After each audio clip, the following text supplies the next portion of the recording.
வணக்கம். Spot two travel சேனலில் இன்னைக்கு நம்ம பார்க்க போகிற ஷூட்டிங் படம் பார்த்தீங்கன்னா பாக்யராஜ் சார் நடித்த ஒரு கை ஓசை இந்த திரைப்படம் எடுத்துகிட்டு தான் நம்ம பார்க்க போகிறோம். இந்த திரைப்படத்தில் கதாநாயகியாக அஸ்வினி மேடம் நடிச்சிருப்பாங்க. 1980ஆம் ஆண்டு இந்த திரைப்படம் வெள்ளித்திரையில் வெளியாகிருக்குங்க. இன்னைய கணக்கு பார்த்தா சரியாக 44 வருடங்கள். 44 வருடங்களுக்கு பிறகு இந்த திரைப்படம் எடுத்த இடம் இன்னைக்கு எப்படி இருக்கும்? இந்த திரைப்படத்தில் இருக்கக்கூடிய காட்சிகளோடும் இன்றைக்கு அங்கே இருக்கக்கூடிய காட்சிகளோடும் ஒப்பிட்டு இந்த வீடியோ பார்க்க போகிறோம். ஈரோடு மாவட்டத்தில் இருக்கக்கூடிய கோபிச்செட்டிப்பாளையம் வட்டத்துக்கு உட்பட்ட வெள்ளாங்கோயிலுங்க. இந்த திரைப்படத்தினுடைய பெரும்பான்மையான காட்சிகளை இந்த கிராமத்தில் தான் பதிவு செஞ்சுருக்காங்க.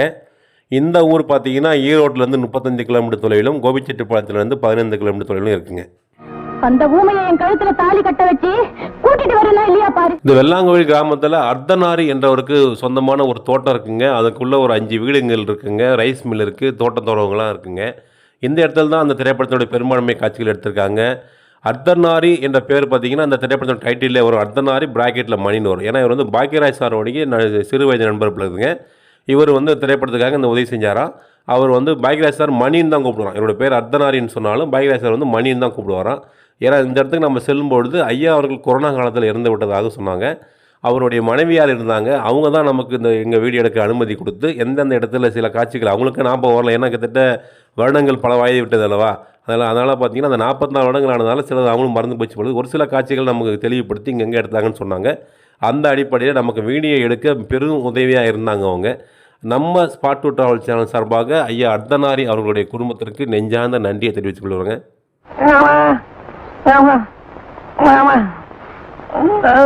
இந்த திரைப்படம் வெள்ளாங்கோயில் தான் எடுத்தாங்கன்னு சாட்சியா பார்த்தீங்கன்னா வண்டிக்கார் வந்து நம்ம கதாநாயகி மேடம் சொல்கிற மாதிரி ஒரு காட்சி வரும் பாருங்க.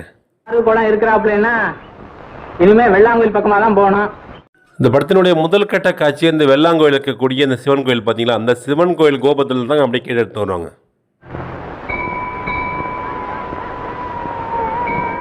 ஒரு காட்சியில் இந்த வீட்டையும் காமிச்சிருப்பாங்க. இந்த வீடு தான் தூரம் நின்று போச்சு திரைப்படத்தில் வரக்கூடிய கதாநாயகி வீடாகவும் காமிச்சிருப்பாங்க. அதை பற்றி நம்ம வீடியோவும் போட்டிருக்குங்க. இந்த வெள்ளாங்கோயில் கோபிச்செட்டிப்பாளையத்துக்கும் ஈரோட்டுக்கும் இடையில இருக்குன்னு நான் சொன்னேன் பார்த்தீங்களா, அதை அந்த திரைப்படத்தில் ஒரு வசனமாக சொல்லுவாங்க பாருங்க. 10 மைல் 20 மைல்னு கோபிக்கும் ஈரோட்டுக்கும் நடையா நடந்துகிட்டு. இந்த வெள்ளாங்கோயிலில் ஒரு தெருமுனையில் ஒரு புல்லா கோயில் இருக்குங்க. அந்த புல்லா கோயிலுக்கு ஏற்ற மாதிரி இருக்கக்கூடிய ஒரு தோட்டங்க. இந்த தோட்டம் தான் ஐயா அர்த்தநாரி அவர்களுக்கு சொந்தமான தோட்டங்க.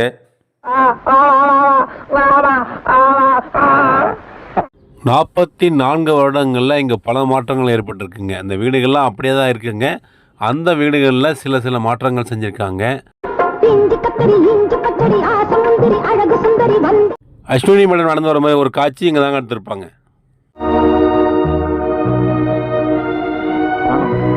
நான் ஆரம்பத்திலே சொன்னேங்க இதுக்குள்ளே ஒரு 5 வீடு இருக்குன்னு சொன்னாங்க. அதை வந்து அந்த திரைப்படத்தையும் சொல்லியிருப்பாங்க பாருங்க. ஐயா நடுவுல இருக்காரு. இந்த வீட்டையும் பாக்யராஜ் சார் வீடாக தான் காமிச்சிருப்பாங்க. இதே அக்கப்போரா போச்சு. வீட்டில் உள்ள சோத்தை திருட்டு ஒழுங்காடுறான்னா கேட்கறானா? பாக்யராஜ் சாருடைய அப்பா வந்து பாக்யராஜ் சார் வாய் பேச முடியாதுன்னு சொல்கிற காட்சியை இந்த வீட்டு வாசல் தாங்க எடுத்திருப்பாங்க. அவன் துணிமணியை பார்த்தீங்களா? கிராமத்தில் உள்ள மாதிரியா இருக்கான். பாக்யராஜ் சார் கையில் வாத்து பிடிச்சி வர மாதிரி ஒரு காட்சி எடுத்திருப்பாங்க. இந்த கட்டையில் உட்காந்தாங்க ஒரு கஞ்சி குடிக்கிற மாதிரி காட்சி எடுத்திருப்பாங்க. குடிக்கிற கஞ்சி தூக்கி அந்த பொண்ணு மூஞ்சில் ஊற்றுவார் பார்த்தீங்களா, அந்த காட்சியும் இதே கட்டையில் மேலே தாங்க எடுத்திருப்பாங்க. இந்த காட்சிகள் எல்லாம் இங்கே தான் எடுத்தாங்கன்னு சாட்சி பார்த்தீங்கன்னா நம்ம பாக்யராஜாவோட அப்பா பேசும்போது பாருங்கள் பின்பக்கமாக அந்த நெல் களம் இப்போ நீங்கள் வெறும் காலியாக பார்க்குறீங்க. இந்த இடத்துல நெல் காய வைக்கிற மாதிரி காட்சிகள் பதிவாயிருக்கு பாருங்க. இது என்னடா ஆணி செருப்பு பூசாரி கொடுத்து விட்டாங்கிற அவன் ஏன்டா இதை இங்கே கொடுத்து விட்டான். இதே காட்சியில் பார்க்குறீங்க பார்த்தீங்களா அந்த புகை போக்குறது இதுவும் தெரியும் பாருங்க. நம்ம சின்ன பண்ணிக்கு பள்ளி மரியாதா கோயில் ஏதோ வேண்டுதலையாம். வேண்டுதலா? நடு வீடு சொன்னாங்க பார்த்தீங்களா, அந்த வீடு தான் நீங்கள் பார்க்குறீங்க. அதில் முன்பக்கம் பார்த்தீங்கன்னா அந்த ஷெட்டு மட்டும் புதுசாக போட்டிருக்காங்க. மற்றபடி வீடெலாம் அப்படி தான் இருக்குது. அதுக்கு சாட்சியாக பார்த்தீங்கன்னா வேலையாள் பேசும்போது பின்பக்கம் பார்த்தீங்கன்னா அந்த ஸ்டெப்பாக தெரியுது பார்த்தீங்கன்னா செவுறு அந்த இடம் பதிவாயிருக்கும் பாருங்க. அப்படி வாய் வர்றதுக்காக வேண்டியதான் கூட பரவாயில்லைங்க. அதை விட்டுட்டு பாக்யராஜ் சார் காலில் ஆணி செருப்பு போடுற மாதிரி ஒரு காட்சியும் இதே இடத்துல தாங்க எடுத்திருப்பாங்க. பாக்யராஜ் சார் ஆப்பிள் வெட்ட சொல்லிட்டு கையை வெட்டி பாருங்க.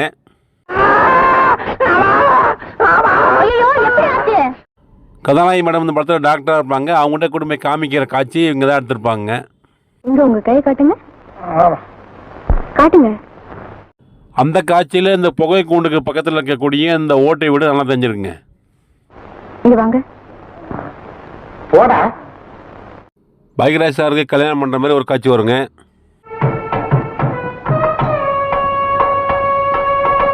அந்த நேரத்தில் நம்ம கதாநாயகி மேடம் ஒரு ஜன்னல் வழியாக பார்க்குற மாதிரி ஒரு காட்சி வருங்க.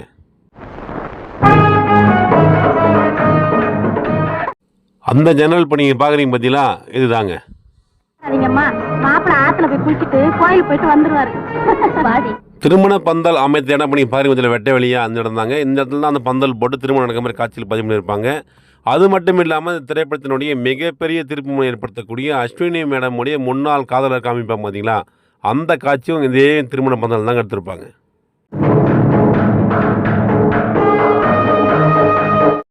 நான் ஆரம்பத்தில் சொன்னேன் இங்கே 5 வீடு இருக்குன்னு சொல்லிட்டு. நீங்கள் எதிரில் ஃபஸ்ட் 2 வீடு பார்த்துருப்பீங்க, நடு வீடு பார்த்துருப்பீங்க, அந்த ரைஸ் மில் வரும் 4 வீடு பார்த்துட்டீங்க. இப்போ 5வது வீடு நீங்கள் பார்க்குறீங்க பார்த்தீங்களா, இதுதாங்க.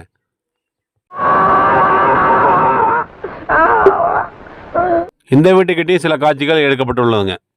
நம்ம கல்யாணத்துக்கு என்ன படம் வாங்கி தர? பாக்யராஜ் சாரும் அவரோட அத்தை பொண்ணு உட்காந்து பேசுகிற மாதிரி ஒரு காட்சி இந்த இடத்துல எடுத்திருப்பாங்க. கல்யாணம் கட்டிக்க போறேன் 2 வருஷம் கழிச்சா?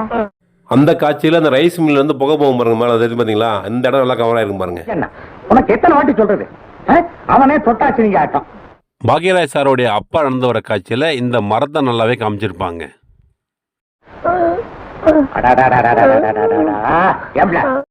இதய துடிப்பு மானியை கொண்டு போயிட்டு மாட்டு மேலே வச்சு பாக்யராஜ் சார் செக் பண்ணுற மாதிரி ஒரு காட்சி வருங்க. பாக்யராஜ் சாரை மாடு எட்டி வைக்கிற மாதிரி ஒரு காட்சியும் இதே இடத்துல தாங்க எடுத்திருப்பாங்க. அந்த நேரத்தில் அஸ்வினி மேடம் இந்த வீட்டில் நின்று வேடிக்கை பார்க்குற மாதிரி காட்சி பதிவு பண்ணியிருப்பாங்க. இந்த வீட்டுக்கு வெளியே தெரிஞ்சு பார்த்தீங்கன்னா அந்த ஷெட்டு மாதிரி போட்டுருக்காங்க பாருங்க மேலே கூரை, அது மட்டும் அப்போ இல்லாமல் இருக்குங்க. அது மட்டும் இப்போ புதுசாக பண்ணியிருக்காங்க.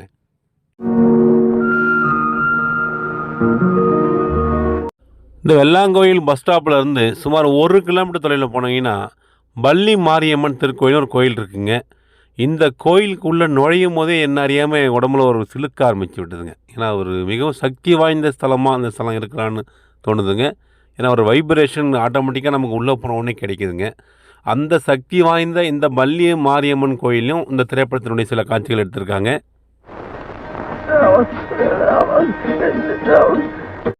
குழந்தைக்கு உடம்பு சொல்லாத போயிடும், அது சீக்கிரமாக குணமானு சொல்லி பாக்யராஜ் சார் வேண்டுற மாதிரி காட்சியை அந்த கோயில் தாங்க எடுத்திருப்பாங்க.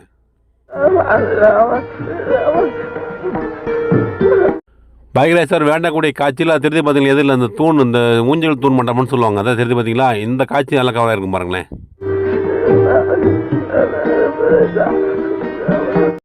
வள்ளி மாரியம்மன் கோயிலில் தீபாவளி செய்கிற மாதிரி ஒரு காட்சி வருங்க. அப்புறம் நல்லாவே இந்த சாமியை காமிச்சிருப்பாங்க.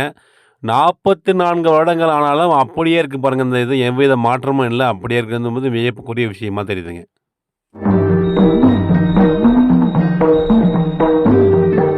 பூசாரி தீபாவளி காமிச்சிட்டு வரும்போது பார்த்தீங்கன்னா அந்த பாருங்கள், இந்த கோயில் 2 பக்கம் தெரிஞ்சு பார்த்தீங்கன்னா சின்ன சின்ன சிலைகள், அது நல்லாவே கவராக இருக்கும் பாருங்கள் அந்த காட்சியில்.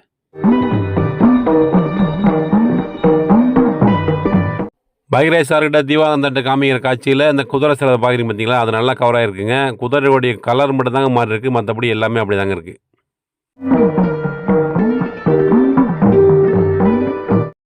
இங்கேருந்து கொஞ்சம் தூரம் போனால் பாக்யராஜ் சாரோடைய பூர்வீக வீட்டு இருக்குங்க. அவர் வீட்டுக்கு ஏற்றாப்பில் இப்போ நீங்கள் பார்க்குறீங்க பார்த்தீங்களா, அந்த சிவன் கோயில் இருக்குங்க. இந்த சிவன் கோயில் எதில் ஒரு மரம் இருக்குங்க. இந்த மரத்துக்கு கீழே சில காட்சிகள் எடுத்திருக்காங்க. கூட வயசு வித்தியாசம் பார்க்காம டீ கடைக்காரங்க எல்லாம் அடிச்சு தப்பான காரியம் தான்.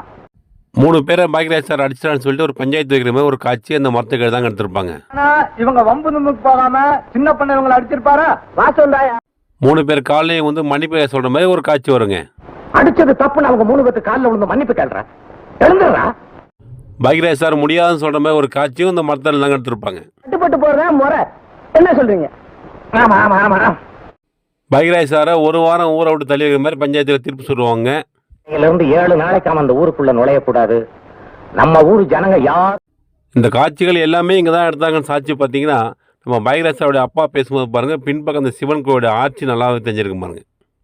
கோவில்ல இருக்கிற பாயின் தலைவாணி எடுத்து கொண்டு வந்து அவன் கையில கொடு. இந்த கோயிலுக்கு பக்கத்திலே ஒரு பெரிய கிணறு இருக்குங்க. இந்த கிணத்துல வந்து வெள்ளன்கள் வந்து பால்ராயல் கலக்கிற மாதிரி ஒரு காட்சி வருங்க.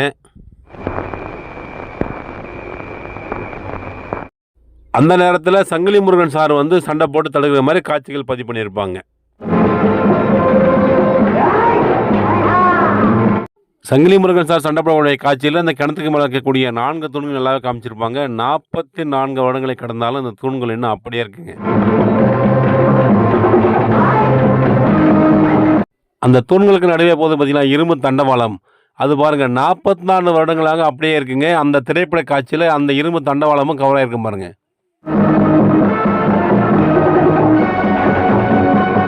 பாக்யராஜ் சார் வில்லன் மூஞ்சில துணியை போத்தி அடிக்கிற மாதிரி ஒரு காட்சி வருங்க. அந்த காட்சியில் அந்த கிணத்தை நல்லாவே காமிச்சிருப்பாங்க.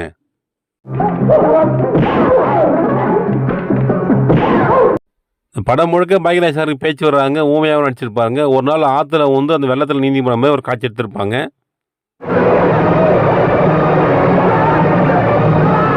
அந்த இடம் நீங்கள் பார்க்குறீங்க பார்த்தீங்களா, இந்த வாய்க்கால் தாங்க. இப்போ இந்த வாய்க்காலில் தண்ணி இல்லைங்க. இந்த வாய்க்காலில் தான் பாக்யராஜ் சார் நீந்தி போகிற மாதிரி காட்சி எடுத்திருப்பாங்க. இந்த இடம் பார்த்தீங்கன்னா பாக்யராஜ் சாருடைய பூர்வீக வீட்டிலேருந்து ஒரு 300 மீட்டர் தூரத்தில் இருக்குங்க.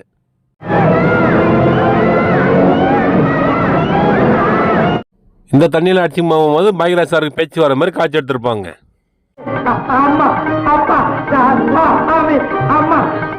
மேலும் அதிரடி சரவடியாக பல்வேறு அற்புதமான ஷூட்டிங் ஸ்பாட் வீடியோக்களை தொடர்ந்து பார்த்து ரசிக்க மறக்காம நம்ம ஸ்பாட் 2 டிராவல் சேனலை சப்ஸ்கிரைப் செய்யுங்கள்.